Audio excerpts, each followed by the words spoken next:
Hello friends, नमस्कार। आप सभी का बहुत बहुत स्वागत है आपके अपने यूट्यूब चैनल पे। तो जो भी साथी जो भी बच्चे क्लास में आ चुके हैं, आप सभी सेशन को शेयर कर दीजिए ताकि और भी साथी और भी बच्चे इस क्लास को ज्वाइन कर पाए। तो आज हम क्लास नंबर 3 है और इससे पहले जो हमने प्रीवियस क्लास लिया है स्टूडेंट, इस क्लास के डिस्क्रिप्शन में आप सभी को लिंक मिल जाएगा। ट्रिपल सी अक्टूबर नवंबर एग्जाम के नाम से प्लेलिस्ट मिलेगा, जो कि आप सभी को देख लेना है। जो भी बच्चे क्लास में पहली बार आए हैं तो वो क्लास भी आप सभी के लिए काफी ज्यादा इम्पोर्टेंट रहेगा आपके एग्जाम्स के लिए। तो आपको एक भी क्लास को मिस नहीं करना है, सभी क्लासेस को आप सभी को ज्वाइन होना है। अगर आप नहीं देख पाते हैं तो इस क्लास को बाद में भी देख सकते हैं। तो ये क्लास आप सभी के लिए काफी ज्यादा इम्पोर्टेंट है और ये जो हम सीरीज करा रहे हैं वो आप सभी के लिए काफी ज्यादा हेल्पफुल रहेगा एग्जाम्स में। अगर आपने तैयारी नहीं भी किया है, अगर रेगुलर प्रैक्टिस क्लास में आप सभी जुड़ रहे हैं तो आप सभी को काफी ज्यादा हेल्पफुल मिलेगा इस सीरीज में। जल्दी से आप सभी बच्चे क्लास में जुड़ जाइए। जो भी बच्चे क्लास में आ चुके हैं आप सभी सेशन को शेयर कर दीजिए ताकि और भी साथी और भी बच्चे इस क्लास को ज्वाइन कर पाए। जल्दी से शेयर कर दीजिए, क्लास को कंटिन्यू किया जाए स्टूडेंट, क्योंकि हमारा टारगेट है स्टूडेंट कि आप सभी बच्चे एक बार में ट्रिपल सी पास आउट नहीं हो पाते हैं, लेकिन इस सीरीज को आप रेगुलर क्लास में ज्वाइन होते हैं तो आप पहली बार में ही ट्रिपल सी को अच्छे ग्रेड से पास आउट हो पाएंगे स्टूडेंट। तो आप सभी को एक भी क्लास को मिस नहीं करना। जो बच्चे क्लास में आ चुके हैं आप सभी को गुड इवनिंग। और कैसे हैं आप सभी? उम्मीद करता हूं आप सब बहुत अच्छे होंगे, स्वस्थ होंगे, अपने एग्जाम की तैयारी बहुत अच्छे से कर रहे होंगे आप सभी बच्चे। तो जल्दी से आप सभी बच्चों को क्लास में ज्वाइन हो जाना है, जल्दी क्लास में जुड़ जाइए आप सभी बच्चे, क्लास को कंटिन्यू किया जाए। चलिए स्टार्ट करते हैं आज की क्लास का पहला प्रश्न आपके स्क्रीन पर। इसमें पहला प्रश्न है, उमंग ऐप किसके द्वारा लॉन्च किया गया था? जो कि आपका आंसर है ministry of electronics and information technology. Umang app किसके द्वारा लॉन्च किया गया था? तो ministry of electronic and information technology के द्वारा उमंग को लॉन्च किया गया था। नेक्स्ट क्वेश्चन है क्वेश्चन नंबर 2, पॉस का पूरा नाम क्या होता है? आप सभी बच्चों को इस क्वेश्चन का जो आंसर होता है इसमें पॉइंट्स ऑफ सेल होता है। पॉस का जो राइट ऑप्शन होता है, आंसर होता है वो पॉइंट ऑफ सेल होता है। स्टूडेंट्स आज क्लास में हम आप सभी के जो ऑब्जेक्टिव क्वेश्चंस नहीं लाए हैं, 1 क्वेश्चन 1 आंसर होगा, जो कि आप सभी के लिए ये क्लास भी काफी ज्यादा इंपॉर्टेंट है और ये क्वेश्चन काफी बार ट्रिपल सी में पूछे गए प्रश्न है। तो आप सभी को क्लास में एंड तक बने रहें। अगला प्रश्न है, पैन का पूरा रूप क्या होता है? बताना है। तो इसमें आपका परमानेंट अकाउंट नंबर, पैन का जो फुल फॉर्म होता है स्टूडेंट परमानेंट अकाउंट नंबर होता है। नेक्स्ट क्वेश्चन है, लिब्रे ऑफिस कैल्क में कॉलम चुनने के लिए शॉर्टकट कुंजी क्या होती है? जो कि कंट्रोल प्लस स्पेस से हम लिब्रे ऑफिस कैल्क में कॉलम को चुन सकते हैं। ठीक है। अगला प्रश्न है क्वेश्चन नंबर 5, यूपीआई से अधिकतम कितने पैसे ट्रांसफर किए जा सकते हैं? तो स्टूडेंट यूपीआई से हम 1 लाख तक पैसे को ट्रांसफर कर सकते हैं। अगला प्रश्न है, किस टोपोलॉजी में हम की आवश्यकता होती है? तो स्टार में होती है स्टूडेंट। अगला प्रश्न है question number 7, full form of RPA. RPA का फुल फॉर्म क्या होता है? तो आपका robotics process automation, full form of RPA. तो आरपीए का फुल फॉर्म क्या होता है? रोबोटिक्स प्रोसेस ऑटोमेशन होता है इसमें। अगला प्रश्न है, ऑनलाइन वीडियो देखना क्या कहलाता है? अगर हम ऑनलाइन वीडियो को देख रहे हैं तो उसको क्या कहते हैं? जैसे मैं अभी आप सभी क्लास में जुड़े हुए हैं, आप सभी इस वीडियो को देख रहे हैं, तो ये क्या है? आपका स्ट्रीमिंग कहलाता है। क्या कहलाता है? स्ट्रीमिंग कहलाता है। अगला प्रश्न है, कैश मेमोरी किसके बीच में होती है? कैश मेमोरी किसके बीच में होती है? आप सभी को बताना है। तो जो कि ऑप्शन नंबर आंसर जो है आपका सीपीयू एंड रैम है। सीपीयू और रैम के बीच में आपकी जो कैश मेमोरी होती है। ठीक है। अगला प्रश्न है, विश्व का पहला प्रोग्रामर कौन था? विश्व का पहला प्रोग्रामर कौन था? तो एडा लवलेस थे विश्व का पहला प्रोग्रामर। अगला प्रश्न है, full form of QR code. QR code का फुल फॉर्म होता है क्विक रेस्पॉन्स कोड। अगला प्रश्न है, एपीएस का पूर्ण रूप क्या होता है? तो आधार इनेबल पेमेंट सिस्टम होता है। ठीक है।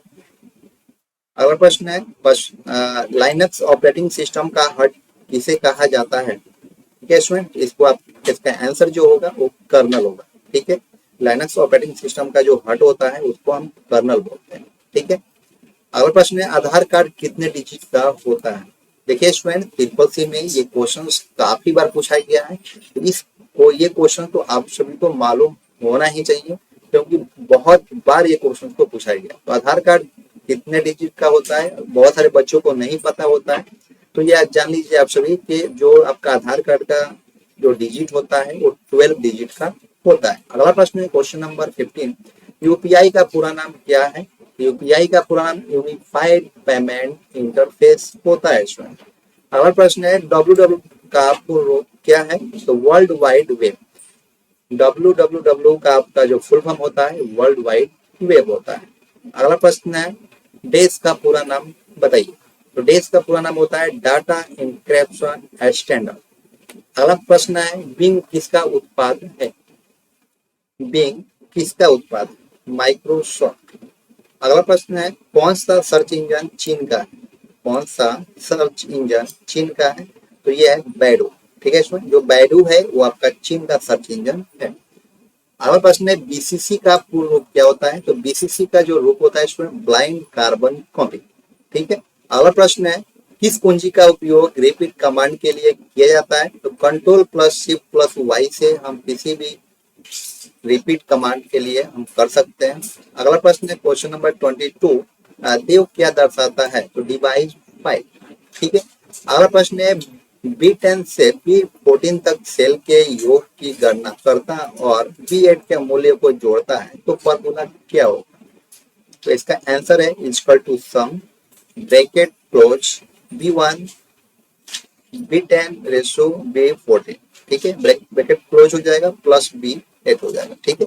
अगला प्रश्न है कंट्रोल प्लस W का उपयोग किस लिए होता है? तो क्लोज राइटर करने के लिए, चाहे कैल्क हो चाहे इम्प्रेस हो। लिब्रे ऑफिस के जितने भी सॉफ्टवेयर हैं जो आपके एप्लीकेशंस हैं वो राइटर है, कैल्क है, इम्प्रेस है। अगर आप कंट्रोल प्लस W को क्लिक करते हैं तो आपका क्या होगा? क्लोज हो जाएगा। ठीक है।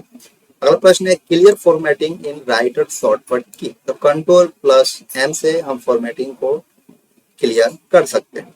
अगला प्रश्न है यूपीआई किसके द्वारा जारी किया गया है? तो यूपीआई एनपीसीआई के द्वारा जारी किया गया है इसमें। अगला प्रश्न है एमएमआईडी में कितनी संख्याएं होती हैं?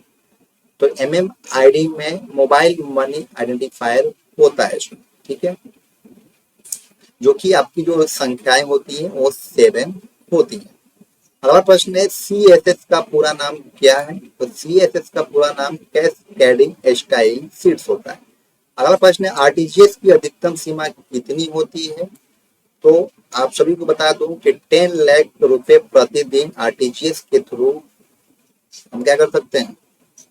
ट्रांसफर कर सकते हैं या निकाल सकते हैं। ठीक है, इसमें आरटीजीएस के थ्रू इसमें ट्रांसफर ही होता है, हम निकाल नहीं सकते। ठीक है, आरटीजीएस के थ्रू हम ट्रांसफर कर सकते हैं किसी भी अकाउंट में। अगला प्रश्न है टेलीग्राम के फाउंडर कौन है? टेलीग्राम के फाउंडर कौन है? तो पैवेल डोरो ने, जो कि 2013 में टेलीग्राम को लॉन्च किया गया। ठीक है। अगला प्रश्न है क्वेश्चन नंबर 31, ईमेल के निर्माता कौन है? ईमेल के जो निर्माता हैं, जो ईमेल ने जो जिसने बनाया है वो रे टॉमलिंसन ने। ठीक है। अगला प्रश्न है पोकेमोन गेम खेलने से बच्चों पर क्या असर पड़ता है? तो दिमाग पर बुरा प्रभाव पड़ता है। पोकेमोन गेम्स कैसे खेलते हैं? तो मोबाइल और पीसी से। अगला प्रश्न है उबुंटू का आविष्कार कौन किया है? तो मार्क रिचर्ड शटवर्थ ने। ईमेल स्टोरेज एरिया को क्या कहा जाता है? मेल बॉक्स कहा जाता है। अगला प्रश्न है एटीएम स्टैंड फॉर, एटीएम का फुल फॉर्म क्या होता है? तो ऑटोमेटेड टेलर मशीन। अगला प्रश्न है डिजी लॉकर किससे संबंधित है? तो क्लाउड स्टोरेज। अगला प्रश्न है लैन कौन सा नेटवर्क है? तो लोकल एरिया नेटवर्क।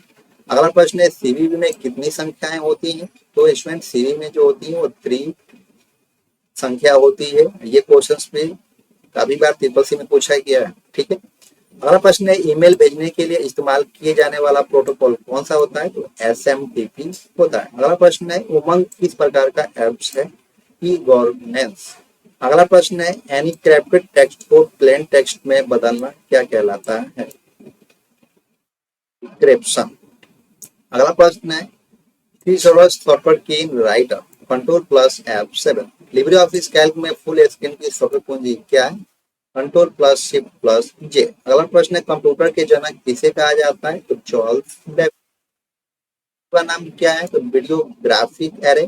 अगला प्रश्न है गीगो का पूरा नाम क्या है? तो garbage in garbage out.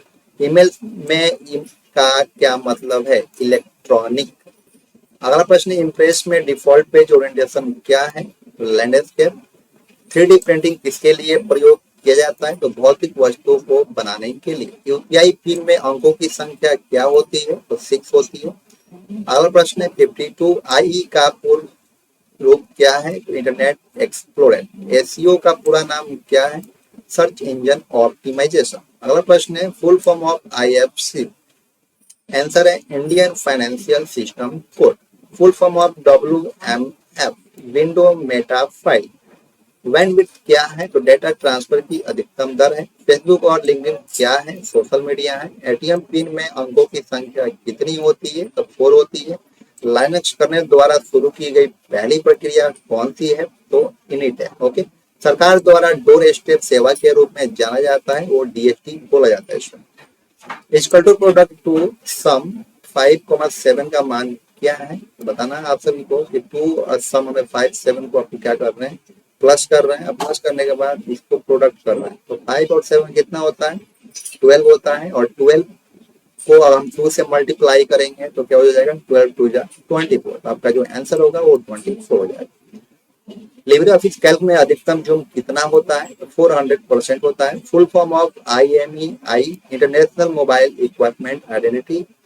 IKB में कितने बाइट्स होते हैं? 1024 बाइट्स होते हैं। वैक्यूम ट्यूब का आविष्कार कब किसके द्वारा हुआ? तो 94 में जॉन एम्ब्रोज फ्लेमिंग के द्वारा आविष्कार हुआ था वैक्यूम ट्यूब का। लिब्रे ऑफिस राइटर में ऑप्टिकल जूम कितना होता है? तो 120%। IMEI का पूरा नाम क्या है? तो international mobile equipment identity. Libre Office में प्रिंट रिव्यू की शब्द कुंजी क्या है? तो कंट्रोल प्लस शिफ्ट प्लस ओ।